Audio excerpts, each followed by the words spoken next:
All right. Well, thank you everybody for joining us for Government Affairs on Valentine's Day. It's how we all imagined we would spend this Friday. All right. So let me go ahead and give a quick introduction for you, Don. I infiltrated your LinkedIn before this meeting Okay. and got a couple things. So for those that don't know Don and what you've done in the past and where you are today, let me go ahead and just read off a little bit for the group before you get going here.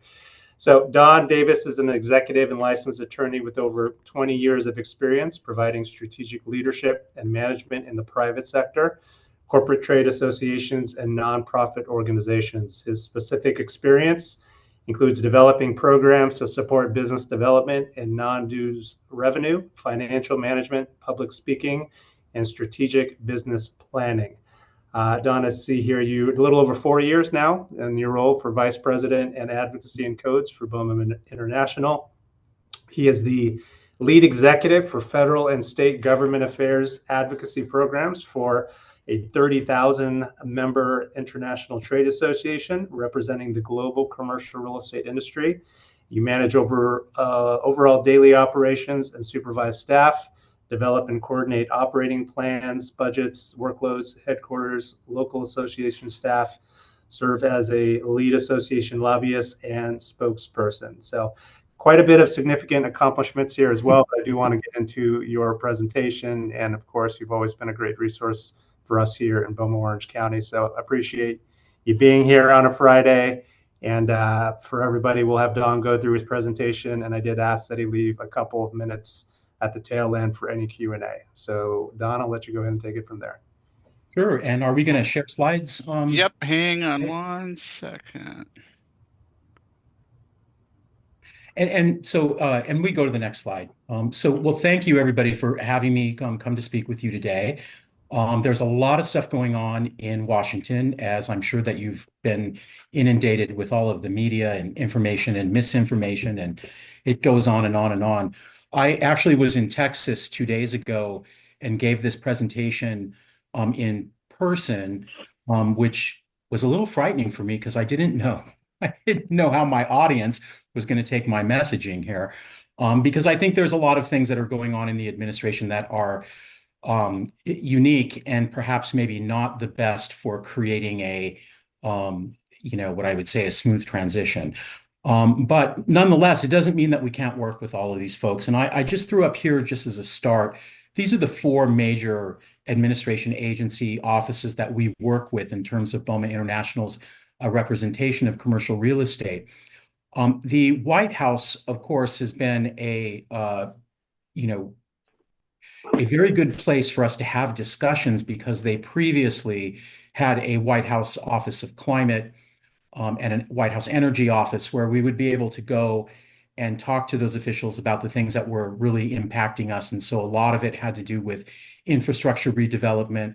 I think, as many of you know, BOMA International was right at the center of getting the definition of a zero emissions building defined in such a way that it actually didn't cost us a lot more money. Just a number of things that are going on. I do have to say, within the White House directly, the climate office has been eliminated. The high performing building liaison to the what we call the hub, which is a sort of an organization here in DC that really does global energy policy, that has been eliminated. And then their approach to the agencies for folks who are long-term employees and the things that are going on has been a little bit different and a little bit challenging. What I will say is we're 3 weeks in. I'm not sure what has been done and what hasn't been done. A lot of the things that you hear are frankly not true. Just from my perspective here in Washington, D.C., like that didn't happen. And I'm going to talk about the media in just a minute. But a lot of things have happened, and let's jump to GSA. So they have gone through GSA. It looks like they've started to lay off employees yesterday.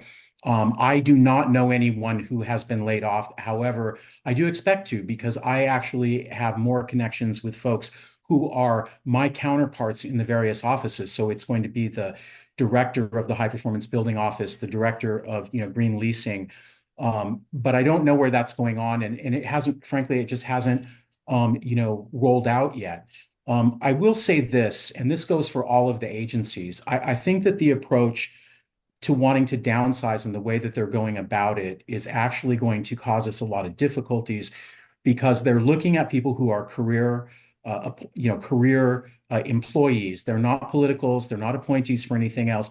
They really have just been working in these agencies for years. And I do know a woman, and this is the one example I'll give you. I know a woman. She's about 66 years old. I think she was planning on retiring at 70 or 72. She is the director of the Green Leasing Office, and has been very supportive of our issues, but has never actually been very partisan. It's like, well, this is the new policy that they would like us to do. And I talked to her. She goes back to the first George Bush administration at 22 years old, joining, and went through that administration, on and on. And so these folks are really able to sort of look to the political appointees and sort of fulfill fulfill the policy that they've established. Our problem, I think, with it is that the knowledge that's going to start walking out the door, or the people that we actually need to deal with, they just won't be there. And I don't mean that they're not going to be, that there's going to be somebody else that is new. I mean, they're not going to hire anybody to replace these folks. And I think what's going to ultimately happen when we get to like 12 or 18 months in is that we're going to need people. Things are going to have to be done. They're going to need to execute a lease, yet they won't have any personnel that's going to be able to do that. So it's kind of a problem. On the brighter side of it, though, I mean, Jason Harkey, who I've known for 25 years, has just been appointed the head of high performing buildings. It was a very interesting selection. He actually was head of Well Institute, which is a well building organization. We have a good relationship with him. I consider that we would be able to work together going forward if he stays in that position. He did take the job after the election, so it's interesting. The Environmental Protection Agency and the Department of Energy, I don't know exactly how the policy is going to come through those agencies, but the folks that we need to talk to are still there. If we go to EERE, which is the Office of Energy Efficiency and Renewable Energy within the Department of Energy, they're the ones that do the pre-competitive research that we need into storage and redevelopment of the grid and whatnot. And I think those folks, they're still there. They're still going to be there. There's still that mission within the agency. It's just going to be a little bit different, I think. And I did spend a little bit of time on this because what I'm really trying to reassure everybody is like, look, BOMA has taken a very nonpartisan viewpoint in Washington always. And even in the last 4 years, I did not say, go one way or the other. It's always, what is the business case for our industry, and how are we going to get our goals done, whether it's fighting back against mandated electrification or mandated EV chargers, or asking for assistance to actually meet those mandates through tax credits for EV chargers. We've done a very good job of that, and I don't see us not going forward. The one thing I want to say, and I hope this calms people down in some ways, but it's really interesting when you talk about, and I can use an example on this, about the way that they did the rollout for all the websites. The media seems to be the other element here. Everything that they report on is either the world is falling apart or everything's the greatest ever. And then here's all these examples of how all these evil people are doing things, or how these non-evil people are doing things. But what I want to remind everybody of was right after the inauguration, they took down all the websites, and the media made this huge thing about it, particularly like on MSNBC and whatnot, about how they just took down all the information and they killed all the websites. Well, that's actually normal. Every administration comes in and puts up information that reflects the policy goals of that particular administration.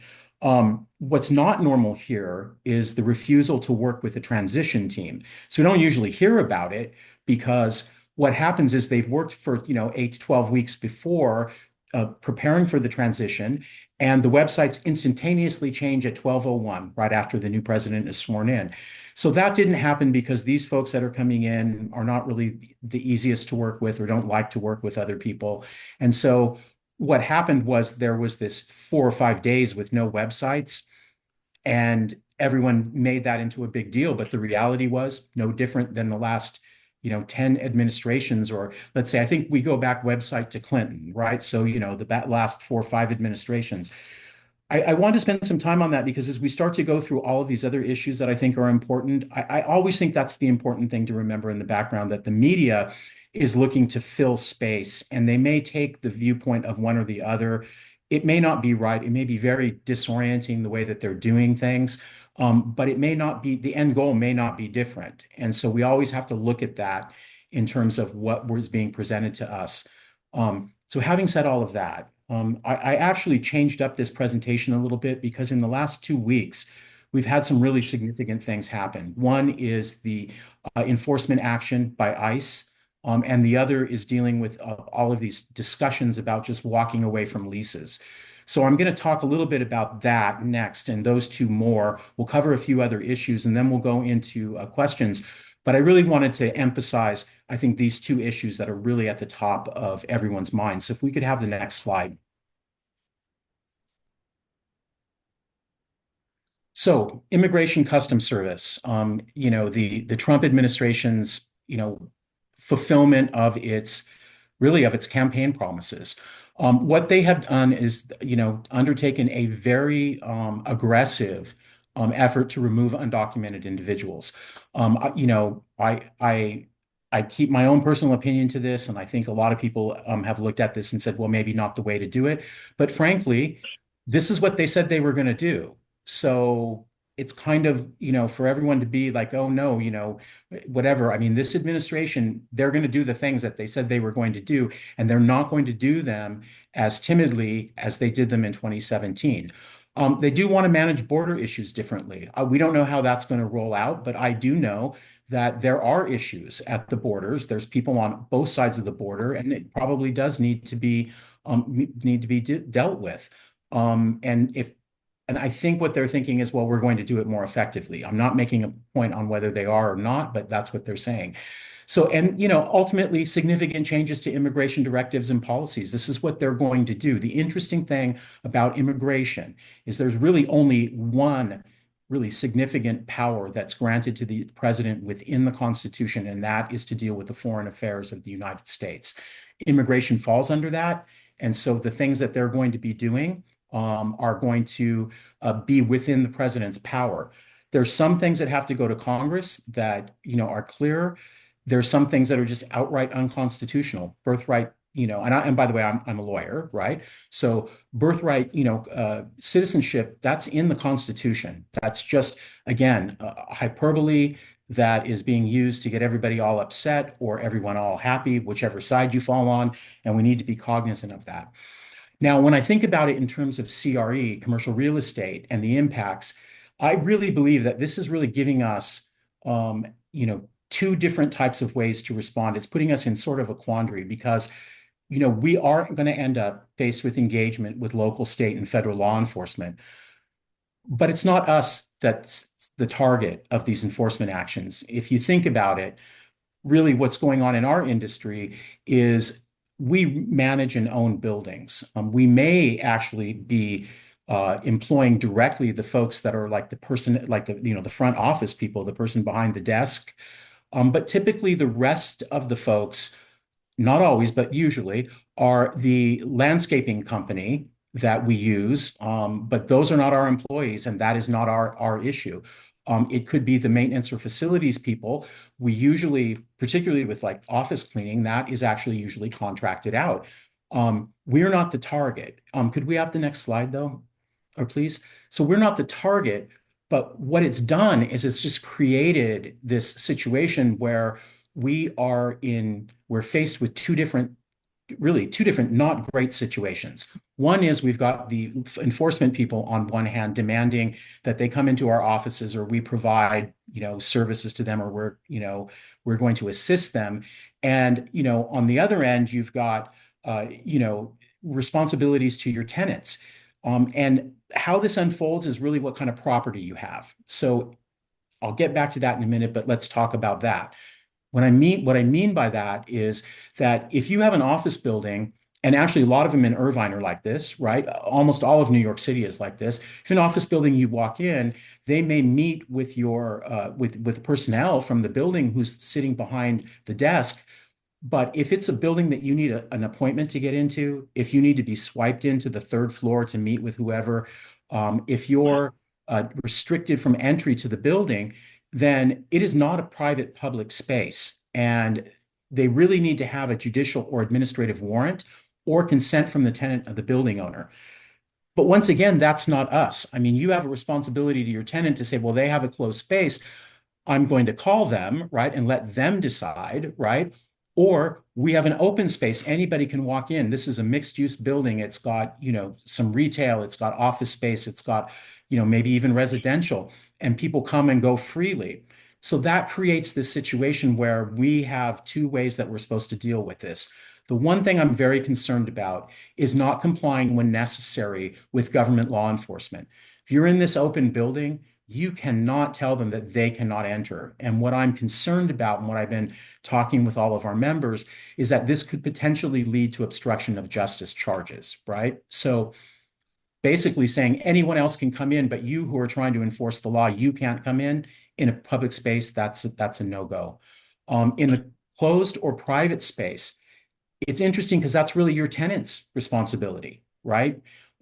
If you're providing the management services for the building, but the building's closed and the entire third floor is owned by a law firm that deals with immigration, that's not for you to get in the middle of. So the recommendation we're kind of giving here, or no, we are giving here is, could we have the next slide? Is first, the number one thing is that you need to retain local counsel with the relevant experience if you believe that you're going to be in this situation. Our larger companies and our larger portfolio holders, they all have legal counsel. And what I would say is that you need to counsel them, or have the property manager, make sure that the property manager understands to go and talk to them about that. You need to identify the different types of spaces within the physical property. Do I have an open space? Do I not have an open space? I think following the engagement with counsel, that identifying the staff and then training that staff on what the company policy is important. They need to know, oh, I'm sitting in an open building, you need to come in, right? Or it could be someone behind the desk that says, I'm sorry, we're in an actual closed building. We don't want anybody who's on the front line to be disrespectful or rude to the enforcement personnel. But what you would say to them is, let me contact the person with that company, and they can come down and talk to you. So I think that's just really important. We're in a really bad situation because think about it. If you were the person that's the receptionist or the front desk personnel, and all of a sudden the building's surrounded by ICE, we'd be freaking out, right? I would be freaking out, right? But the reality is that it's not us that they're after, and we need to make sure that we get that balance between what we owe to our tenants and their right to privacy and what we need to comply with in terms of the law. So again, again, legal counsel training. One of the things that I did earlier this week, I've been on the road for like 3 weeks. I think I released it just on Monday, was a guidance concerning interaction with law enforcement on property. You can download the document at boma.org/advocacy. It's also available on BOMA Advocacy's LinkedIn website.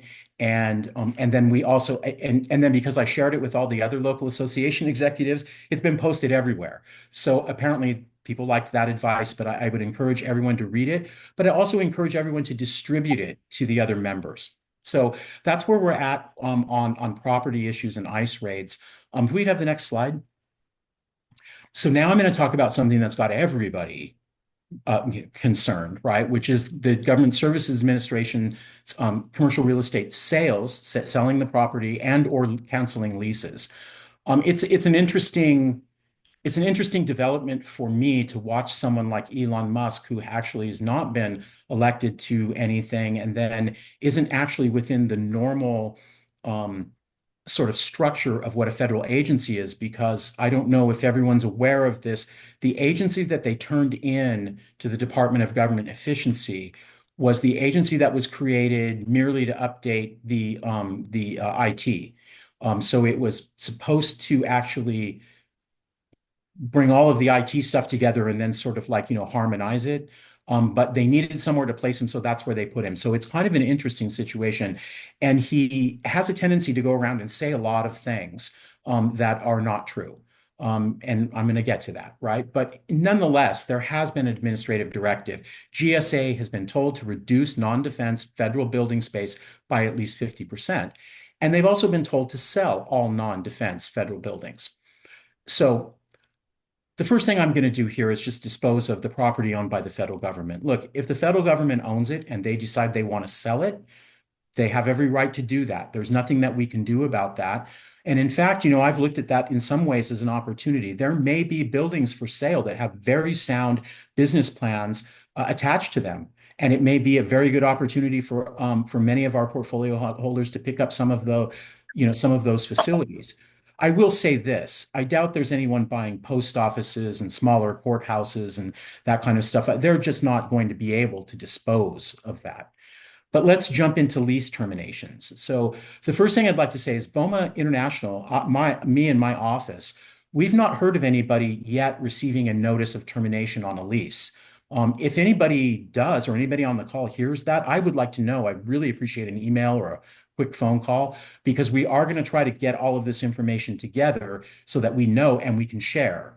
So there's that. If we could have the next slide. This is what I want to say about a lease. A lease is a binding contract. And the GSA standard leases do not automatically provide the government with the right to terminate by convenience.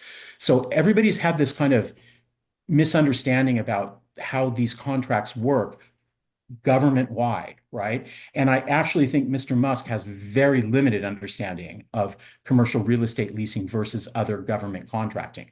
But every contract that the government uses for contracting for services, goods, or consulting, those kinds of things, they all have this clause, terminate for convenience. And it actually makes a lot of sense if you think about it. We're at war. We've ordered 10,000 planes. You've delivered 1,000. The war is over. I do not need another 9,000 planes. And everyone going into those kinds of contracts understand that. But the GSA contracts that people sign, and in fact the model contract that comes from from GSA, the model lease specifically says there is no termination within this lease for convenience. That they are for a firm term, and that there's actually holdover that happens within those leases, right? So in general, the government has no right to terminate a lease during the firm term. Terminations and early cancellations are determined by the provisions of the individual lease. If the lease is terminated, by the way, also, they need to return the space, because I've also heard some rumors, around here that, well, they're just going to stop paying the rent. Doesn't mean they're going to leave, right? But failure to do so is going to put them in holdover. So this is just the number one thing that's important, is that the leases themselves do not contain the convenience clause, which is in every other government contract.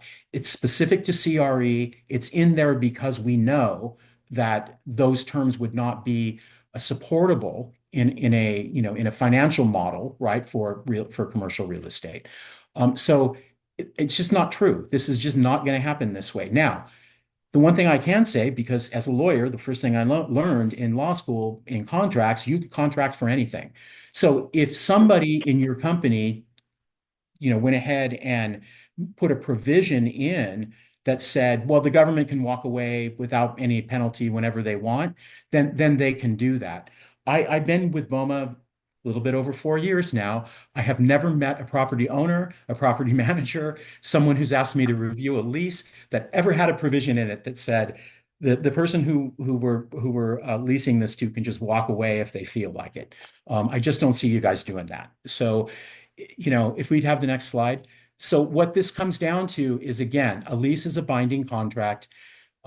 If someone tries to cancel a lease on you, you need to contact your legal counsel with experienced lawyers who deal with government contracts and real estate, because the standard contracts are different.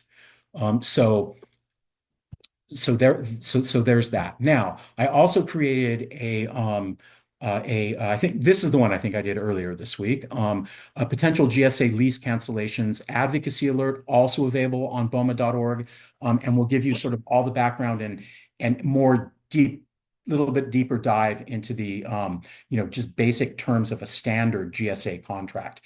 That's what I had for you on this. I think if we get the next slide.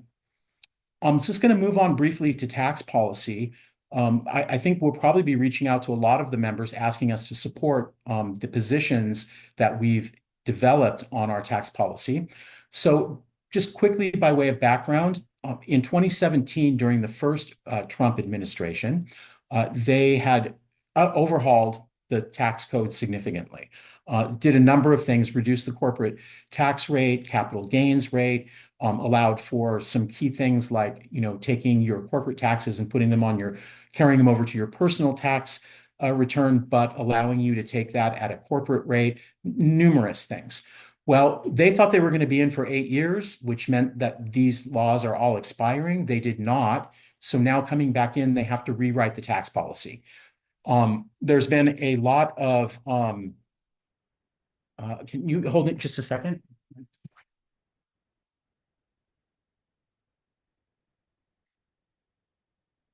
Sorry about that. I forgot to turn the phone off. So there's been some significant discussion about all of this, and so when I started to look at this, right, we're going to have to rewrite tax policy. What are we going to do? I started with the officers of BOMA International. We had a discussion. I went to the full board of BOMA International. I then went to all of the local association executives across the country, and then we opened it up to every member of BOMA International. What I said to them basically was that we need, here's the things that they're looking at in the tax plan. We'd like to find out what it is that the industry and the members would like us to go moving forward and how we should do our tax policy. So the reason that this was important is because of the issue of what they call pay-fors, which means that if they want to cut taxes further, they have to eliminate other programs. The things that they wanted to eliminate were the carried interest program, the like-kind exchange program, the 179D tax credit for efficiency improvements to the building envelope, the EV charger credits for installation, renewable energy credits. So all of those things, right? So if we could have the next slide. So we pulled all that together. We actually ended up with some very good results. What we believe that, if we could have the next slide, please. What we believe that going forward, what membership wants. Next slide as well. Oh, I'm sorry, one back. I guess we pulled that one, right? So the results of the survey you can see here. Basically, what the membership has said is, look, we don't want taxes to raise, right? There's no question. We don't want taxes to raise. What we'd like you to do, Don, is to work towards retaining all of the corporate tax rates, the personal tax rates, everything that we have now. But we do think instead of further tax cuts that we do need to retain some things. And that is grid redevelopment, as you can see, was number one. I think it's almost at like 90%. The EV charger tax credits, new clean vehicles, not so much. Energy and clean energy production. So we're going to go forward with that. There's a number of things that are in this bill, and I have to tell you, it will be about 3,000 pages long by the time that we're done. But nonetheless, the 4 or 5 things that we are going to be focusing on, we're going to be asking your help for, is basically keep the rates the same, but we need these actual tax credits that we've been working on. Because they're the only thing that is helping us. And I'll explain a little bit more of that when I talk about state harmonization. So that's what I had on tax policy. We get the next slide. We're moving ahead and continue to move ahead with our legislative agenda. I think many of you know, previous to 2021, BOMA really didn't pursue federal legislation as a benefit to the industry, and we've changed that. So there's a couple things going on. The Small Business Energy Loan Enhancement Act, we did a really good job on that in increasing the number of sponsors last year to over 50. But that legislation, because of the work that we've been able to do by combining the PAC and all that work, we've been able to get that bill reintroduced. The lithium-ion battery standards, that actually made it all the way to this continuing resolution, third version of the continuing resolution. Before it was pulled from the bill, apparently Mr. Musk did not like the provision on batteries, and so had that pulled. However, that legislation was reintroduced late last week in a bipartisan manner with Ted Cruz and Schumer sponsoring it. So we're very well prepared to move forward on that. What that does is establishes the standards and different certifications for those batteries. As you know, that they have been unstable. There's batteries that are not regulated that have been catching fire, and we can't put the fires out. I think everybody on the phone knows what the problem is with those. The Prepare Act also going to be reintroduced. I think that's going to be next Tuesday. So we're really moving forward on that. We continue to make some really significant, I think, achievements in terms of federal legislation that's going to help the industry. If we could have the next slide. Just briefly touching on carbon and energy policy, I think that there's going to be more of a challenge, but there's also some opportunities here. We were under pressure to electrify by 2030. We were under pressure to have, 600 million square feet of zero emissions square footage by 2030. Those things are just not possible. And I think here's an opportunity with this administration where we might be able to have those kinds of discussions. We're still going to be keeping to work on renewable energy investments, R&D, solar, wind, tidal, nuclear. I just, think that, look, there is going to be a shift.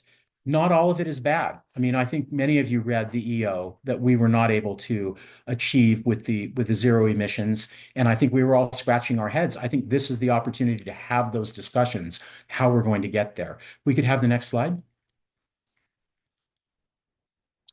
So this is the last thing I want to talk about, really, and it's really what's really, really important, and it really ties into all of the other things that I was talking about, particularly some of the investments in energy efficiency. The reality is that the federal government has been almost exclusively the source for assisting us in meeting state mandates, whether they're a building performance standard, whether they're renewable mandates, most importantly, whether they're EV charger installations. EV chargers, for example, the federal government has a program for $8,000 to $20,000 reimbursement as a tax credit for installing an EV charger. But it's not federal mandates that are requiring the chargers to be installed. It's the state mandates, and the states are not assisting. They're just saying you do it. And so where I'm looking at going forward, where we might not be able to have a administration that is trying to help get to the goals that we have in terms of decarbonization and renewable energy and the things that we must meet in mandates under building performance standards and whatnot, we may lose that. So we need to actually do a really good job of educating both the state and the federal government about the things that they're trying to achieve. So we need to talk to the state of California, talk with Matthew at BOMA, California, and say, yes, you've mandated these 20,000, chargers. We used to be able to offset some of that cost. We cannot do it anymore. And we need to talk to the federal government about those tax programs that they need to retain, because that's the thing that's helping. When we start to look at all of these things holistically, the big disconnect is that the state wants to go off in a direction and not fund us. The federal government had been helping us get there. Now they're saying they don't want to. And so the work that we're going to be doing going forward is we'll continue to do our federal programs, continue to do our legislative programs and alerts and all, and get out data. I think the key, though, is really that we get the federal and the state to start talking to each other and working together. I know I sound like I'm dreaming, but I'm going to try my best, right, to make that happen. So I think that's what I had for you today. We may have done one more slide. I'm not sure. Yeah, but I think these are just the annual issue survey results. I'm going to let you folks have the slides and you can use them. You can see what's in there. There's really not a bunch of surprises. We don't need to go over all the slides. It basically is like, look, we're still concerned about homeless, real estate taxes, and that kind of thing. So, so that is what I have for you today. Awesome. Well, thank you, Don. I appreciate it. I want to hopefully you got a couple of minutes to answer some questions here. And if you don't mind, I'd like to kind of start it off and go back to your conversation about immigration. I think what we've noticed at BOMA Orange County, especially when everything started, was a bit of an inconsistency from chapter to chapter on how we are communicating this out to our membership. What advice do we give? What do we not? I think it's the third slide of what you showed us today, which is, what I really like, which is, retaining local counsel and really talking within your own organizations on how you should or shouldn't be responding. But any advice to us? In Orange County, we kind of intentionally didn't say much and have continued to not say much. CBPA kind of guided us in a way of kind of telling us, these are the things you kind of don't want to get in the middle of, which is what you kind of insinuated before. Do you recommend we have some type of response to membership, as little as it may be, to kind of just point them in some of the directions that you've mentioned to us? Well, so certainly, and I think that the document that we created, which, by the way, I usually create a lot of documents just myself. I'm an attorney, but I actually went to outside counsel, Pillsbury, and asked them to help me create this because we wanted to make sure that the law was correct. Yeah. And we didn't want to give any, sort of legal advice that we didn't think was really the way to go. Right. I think that, again, as I said on the ICE stuff, that the number one thing for us is that, we're not the target. They just put us in the middle. Yeah. Right. And it can be really daunting. I think so. So I think the best way to communicate is you need to make sure that you're prepared, right? The person sitting at the front desk needs to know, I have a closed building and my clients are expecting privacy, right? Because those clients would be your tenants, right? And I need to call them and ask them to come down, right? Because it's their issue, right? Not mine, right? Yeah. And I think that, they need to have the other ability to understand if they're in a public space about how they're going to respond.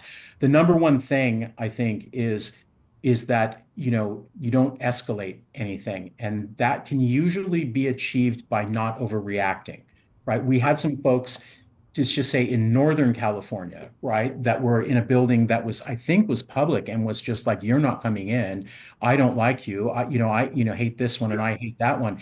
And that is not, it's not helpful. It's not beneficial to the person, right? And again, if you do something like that and you're in an open building, right, they could then possibly charge you with obstruction. And I'm worried about that. And I'll just, frankly, I'll let a little bit of my personal views come out here. They're kind of petty. And I would imagine that they're going to be looking for someone to make an example out of, right? And it's going to be some poor person that, is maybe a 25-year-old young lady that you have at a counter, right, who's overreacting, right? And next thing you know, she's been arrested for obstruction of justice, right? And I'm worried about that. And I don't put it past them to do it because there's a bunch of stuff going on, right? So I don't know if that answers your question. It does. It's we're all in very unique situations, but I think to your point, you have to be prepared no matter what your situation you're in, and you're not on your own. Talk to your legal counsel, gain advice, and just to your point, know what you can and can't do, and then you won't get yourself in trouble at the end of the day. Yep, absolutely. Yeah. Right. Okay. Anybody else have a question? I'm looking at the chat room right here. I have one of our members, Heather Hayes, that was wondering about if you could talk a little bit about AI, any policy relative to that or anything that you can mention? You have it on the slide. It says AI energy use. So it was just curious. So AI is driving me insane, right? and actually, so a lot of people are just like, oh, I'm a lawyer and not allowed to use AI because, it makes things up, right? Which it does, right? They have it really easy, right? So I have a staff that I've had to tell, right? You can't use AI because the part of what's built into it is its ability to learn, but it doesn't learn the same way. It makes things up, right? It'll make examples up. And so like the only thing that we really have that we can sell up on Capitol Hill is we never lie, right? We never, obfuscate, right? We're going to tell you the truth. And if we can't tell you the truth, we're not going to say anything, right? So you can't use AI for that. I also don't like the way it writes things, right? The other side of it is that AI is really server intensive, right? So they're building all of these, these basically light industrial, but they're server farms. Those are our members. So we love them, right? And we want to encourage that. On the other hand, they're energy intensive, right? In two different ways. One is the energy intensity of just running all of the servers, but the heat that's generated by all of these then has to be air conditioned because Correct. they won't work unless they're like, 75, 80 degrees, right? So now where does the energy come from? So we've got for us, for BOMA International and BOMA Orange County and any BOMA, right? We're really in a pickle on this one because it's it's how they're sited. I mean, I've also got issues of people saying like, we don't want those built next to us, right? So it's where they're sited, it's the energy use. They use a lot of times they're using water for cooling, so it's water use. We've got everybody from the Sierra Club to the real estate people, on top of us, right? The number one thing for us, I think, though, is going to be the intensive energy use. We're trying to decarbonize, particularly like in the state of California, right, where they're saying like we're not going to allow you to build a facility unless we can have a performance standard against it and show that we're going to get an overall reduction in carbon, but you're not going to get that, right? Which is why they're not building them in too many of them in California, right? But then, the policymakers, I'll pick on California. I mean, really, you're going to have all of the industrial, transfer places put in San Bernardino when the port is in Los Angeles, right? So you're going to drive everything halfway, out into the desert and then drive it back, right? So I don't know, right? I mean, that's where my take is on the AI stuff, and I think it's going to be a huge challenge for us going forward. Excellent. That's what I've heard. I just thought maybe you had some new energy solution. So I was like wondering. Well, it's a big mess, right? But what I think they ought to be doing, no, I do, right? And I do have a couple things. So the air conditioning side of it, they should be using geothermal. They can use a geothermal heat pump that will, eliminate much of the energy that they need, and those are actually affordable. That's an affordable technology. Um, but on the other hand, they're going to need to find ways to particularly on the air conditioning side, it's not just the servers, it's keeping the room temperature correct. And I'm a big fan of geothermal. It doesn't, everybody knows what that is, right? They run the refrigerant lines into the ground and pick up the 50-degree, the static 52-degree temperature, which means that you don't have to use, a heat pump and all this different, you don't have to use the fan and the compressor and all that kind of thing for all of the functions of the heat pump because it's expelling its energy or its heat or absorbing heat naturally. So that's what I think. They put solar on top, right? But I don't think the solar, that's not, it's the solar problem that we have is exactly the same solar problem as on top of a high building, right? Is that if you have a 40-story tower, just solar panels on just the top of the roof is not going to work, right? It's not enough to run the building. So there's a lot of challenges. We'll see, right? We'll see what happens next. Excellent. All right. Anybody else have any questions for Don?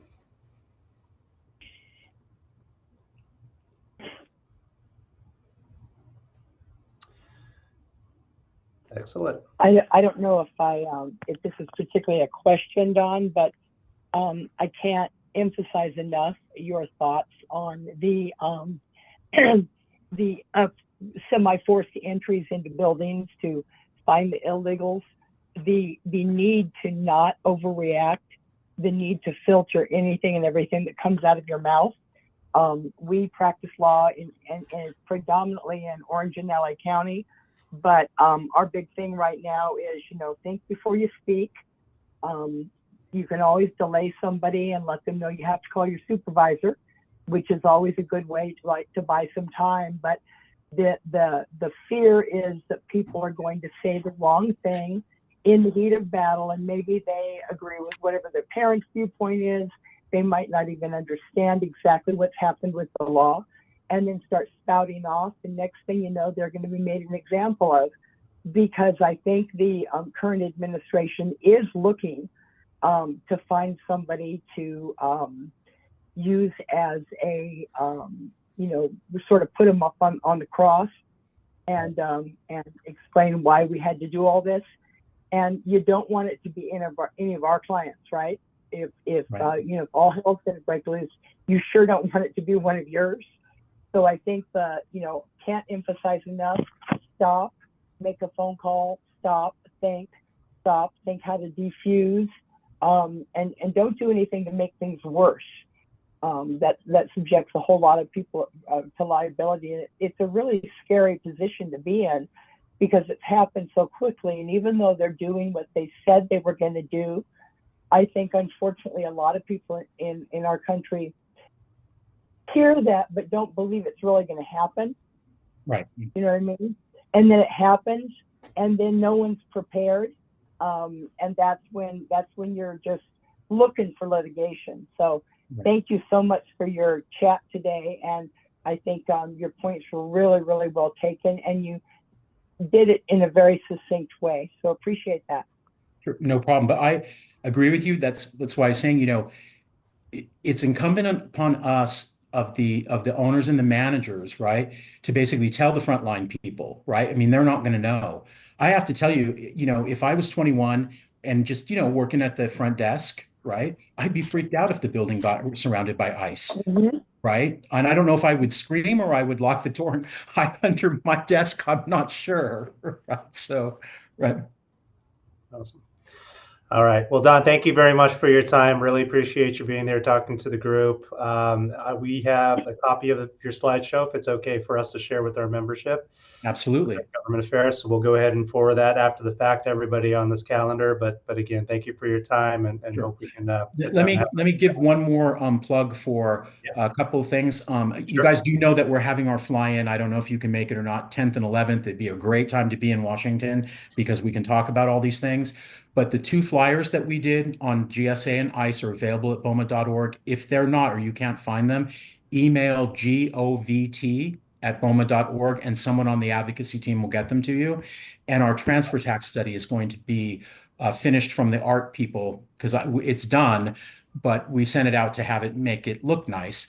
And the transfer tax, which I know that we're having those issues in California, that study, which we had Tufts University do, actually is very favorable to our industry, shows that for every dollar they try to gain by a transfer tax, they lose more than $1. So look for that as well, and that will also be on the website. So thanks, guys. Excellent.